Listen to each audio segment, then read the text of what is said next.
Welcome to Luca is a Billionaire, where the only thing I invest in is your answers. You start by confirming capability.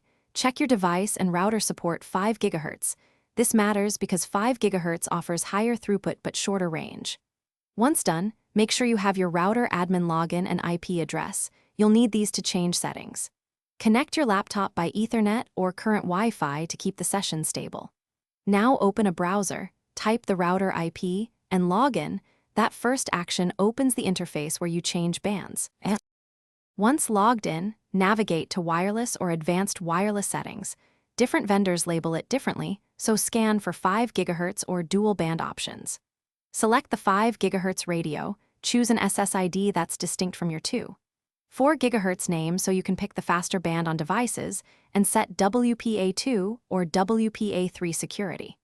Also set channel width, 40/80 MHz, and a channel to avoid interference. Save or apply set. You'll finish by connecting each device to the new 5 GHz SSID, pick the network, and enter the password you set.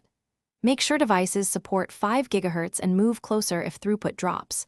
Remember, 5 GHz trades range for speed.